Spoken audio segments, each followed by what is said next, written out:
All right. I want you to think of something that you know you want to experience, not just in this lifetime, but by the end of the year or a quarter, like depending on whenever you're listening to this. Okay. So think about the thing that you want to experience. What is the action step that you know, just the next step that you know you need to take if you want to actually experience that? What is your next inspired action?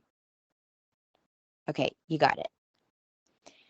Now, when you think about taking that action, what comes up? Like, what are your excuses? I know you've got great ones. So, what are your excuses? And now that you've got that excuse in your mind, is it a fear or is it a lack of knowledge? Like you literally don't know something and you literally actually need information or for someone to kind of point something out because you're not seeing and connecting the dots? Is it a lack of knowledge or is it a lack of courage? Because you're afraid that if you take that action, you're going to experience something you don't want to experience that will be uncomfortable. The power of honestly answering this question, it's like I've been playing truth or dare lately with myself and with my clients. And this is the truth part. Truth or dare. But really it's truth and dare. Because I want you to be really honest about what is the thing that you know you want to do and what's keeping you from doing it. Lack of knowledge or lack of courage, because you have answers and solutions and resources for both to knock both of those babies out and take that action today. And that's what I'm actually going to dare you to do whenever you're listening to this, is to take that action today, because I want to know selfishly how it feels when you do the thing. This is about taking what I call fun, comfortable action. Because you might be, if you're anything like me, convincing yourself that you're actually comfortable in your comfort zone by not taking the action, like you're staying safe over here. But the truth is, it's really effing uncomfortable to sit with the knowledge that you're not taking action. Like that thought in your head is actually painful. So sure, it might be painful to put yourself out there, to send the message, to talk to the person, to make the post, whatever that action is for you. Sure, there could be discomfort on the other side of it because someone might say that was silly and pointless and I don't understand. I don't like you. Someone might say that, and that might be painful. But is that truly more painful than you telling yourself that you don't trust yourself to be able to deal with that? It's like a little betrayal in the moment of betraying yourself to say, I know that that's the step that's actually going to bring me to life, that's actually going to bring me closer to experiencing what I do genuinely want to experience in this lifetime, but I'm scared. And so I'd rather hurt myself than open myself up for someone else to potentially hurt me. Really think about that, because at the end of the day, you're prioritizing other people's opinions of you more than you prioritize your opinion of yourself. And that hurts. I know because I've done it. Ask me how I know. I haven't even had breakfast today, but I just feel like I'm on a roll because there's so many things I want to say to you, and they can't be limited to a 15-second Instagram story or whatever. So I'm recording them here first with my full fire and force so that I can then, go tell you out there in the world. If you're not actually listening to the podcast, then I'm going to try to go find you, not in a creepy way, but I want to show up where I can show up to help you get to this place where you can hear this message with this energy behind it, because I feel so clear that it hurts more for you to sit here and doubt yourself than it will to go out, do the thing, and potentially make a fool of yourself to other people. But I showed up for myself. Like, yep, I'm now learning, how I can refine my message or maybe shift my approach. But great, because then you're learning out there, as opposed to sitting here and talking yourself out of taking the action. So again, this is a game of truth or dare. And the truth part, again, it's actually not truth or dare, it's truth and dare. And I want you to associate that when you think about me. I want you to associate time with me with time with yourself, taking fun, comfortable action, talking yourself into what you want, and getting out of your head and into inspired action, not a random action that someone else is dictating to you.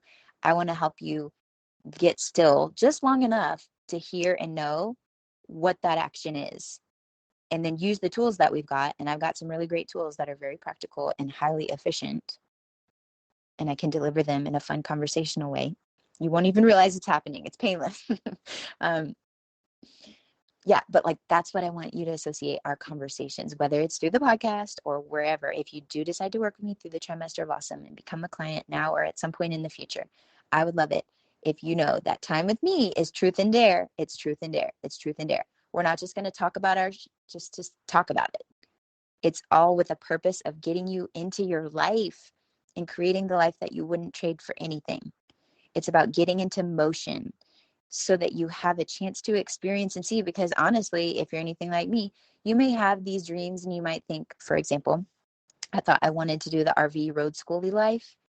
So we bought the RV at the end of 2020, and we experienced that life because our boys were homeschooling, or, like virtual schooling. Bryson was, at least. And we experienced it. And as it turns out, the pirate's life is not the life for me. I don't actually prefer to be living in an RV for weeks at a time. I tried it. And I'm so grateful that I had the opportunity to try it so that I can take that off the pedestal now. And it's not this fantasy draining my energy of like, what if one day we could do this? I got to experience it and know that's actually not it for me. I can see some tweaks to the plan of how it could be fun at certain times, but that's not my ideal form of daily life or even vacation life. I've got another, couple of things I'd like to try. But anyway, I would never have known that if I hadn't taken the fun, comfortable action of buying the freaking RV and loading it up and going across the country with my family in the truck. I do think drivable RVs are more fun, but sitting at the family of 5 in the truck for all those hours was not my ideal of a good time. I retreated into watching Marvel movies in my phone while Jeremy was driving on our way home. So give yourself the chance to experience it. Get fun, comfortable, and take the action. Is it a lack of knowledge or a lack of courage? Because you can deal with both. And if you need some exterior confidence cooties to remind you of that and to just poke and prod you just a little bit, to challenge you and support you until you're actually taking the action to figure out if you even want this or not, that's what I'm here for. And I am available. And stepping back, this is my fun, comfortable action, but it's a lot more fun than uncomfortable, even though, yeah, like for years I was talking myself out of it. But I do also think there's time and space and place and blah, blah, blah. So anyway, truth and dare today. You know the action, you know it in your head, you know it in your heart, and you actually feel the little butterflies in your belly because you know that that's the action. So why aren't you doing it? Lack of knowledge, lack of courage. Figure out what you need to figure out and do it. And then feel the zing that you get when you literally come to life because you're taking the action. You're following through on that inspiration. You're inspired in spirit. You know that that's the thing and you're doing the thing. That's what life's all about. That's literally going to make you feel sparky. That is what, air quotes, fills your cup. That's you putting your oxygen mask on first so that you can support those around you and also just enjoy your life because we need oxygen. You know what I mean? Truth and dare, give it a go. If you want to play this with me every week between now and the holidays, let's do it. Click the link. Let's talk. Okay, bye. Okay, technically that was the end of the episode, but since you're still here, 1, I'd love to thank you for spending part of your day with me, and 2, I'd love to ask you if you would take 30 seconds, maybe 60, to leave a rating and review in your podcast app before you tap out today. If you've already done that, it's amazing. Please send me a screenshot so I can thank you personally, and know that sharing this episode with a friend has the same magical powers, and I deeply appreciate both. Also, in case you're listening to the end to see if I ever actually introduce myself, hi! My name is Nikki Elledge Brown. I'm the host and author of Naptime Empires and this here On Her Terms podcast. You can find me around the internet at Nikki Elledge Brown in most places, but what you may appreciate most is actually over at onherterms.com. It's what I call the insider library. It's where you can get inside scoop, first listen rights, email updates every time there's a new episode, and then special insider only bonus content. It's all over in our private feed. Okay, that's a wrap for real. I'll meet you in the next episode.